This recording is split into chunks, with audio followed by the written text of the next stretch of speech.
Good morning. I have just one question today.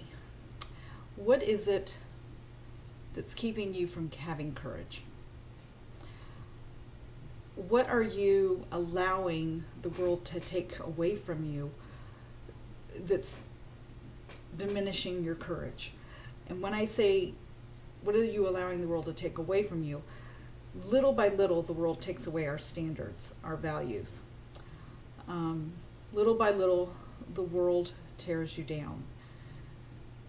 Little by little, the world can bring a strong depression upon you. It can tell you that, Christ doesn't exist because there's supposed to be peace on earth and there isn't peace on earth. And that's where people are missing a big part of courage. A big part of courage. The peace on earth is that Christ ushered in the Holy Ghost being here on earth, here with us individually.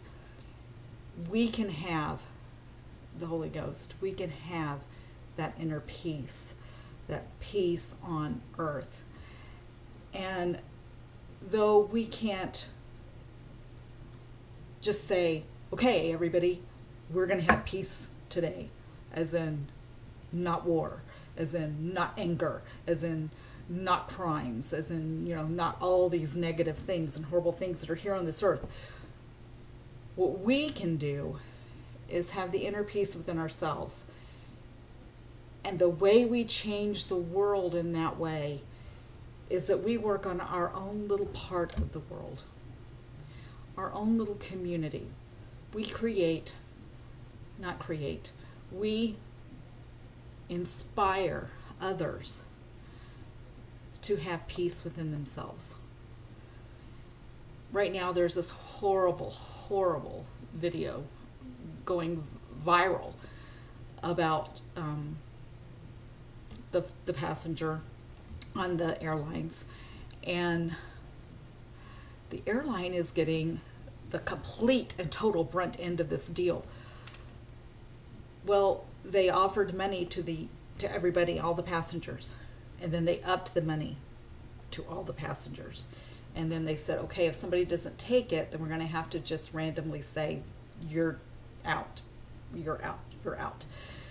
So there's the first lack of peace. None of the passengers felt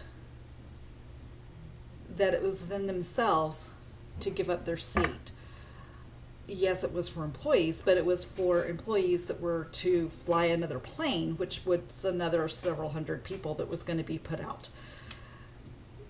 There's culpability on all sides. And that's where that inner peace comes. We can't look at our own little space in our airplane and say, this is mine and I paid for it and it's my right and da-da-da-da-da. Well, yeah, all of those statements are true. But choice and accountability. You can choose to be nice and kind and state your point softly. Or to be nice and kind and say, okay, I'll do that. I'll take an extra day of vacation. I'll call work. I'll call home. I can do that. And maintain peace and the respect of that things are nice and quiet.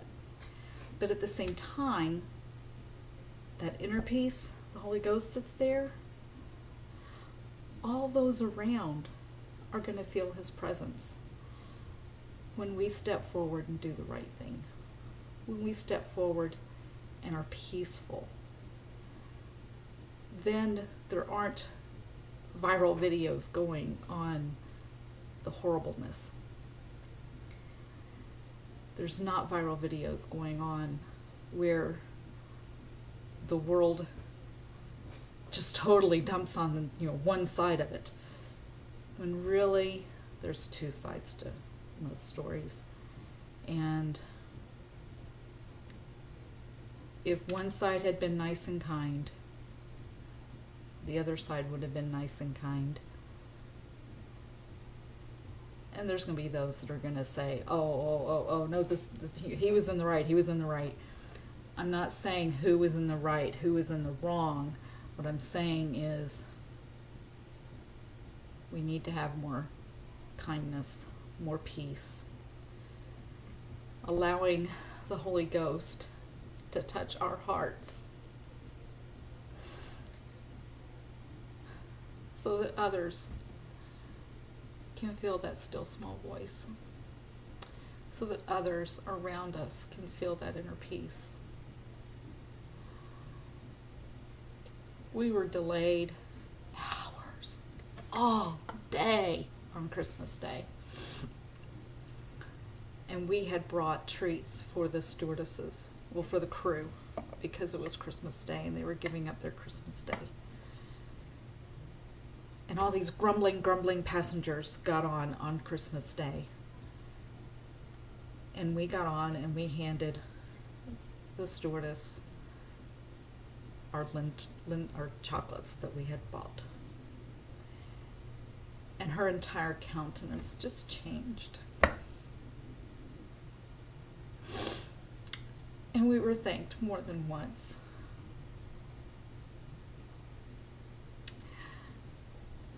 Peace and kindness. You can get so much further with peace and kindness. And I pray that the Holy Ghost will be in your life too. And that we can all realize chocolate really does cure all ails. So how do you want to find your courage?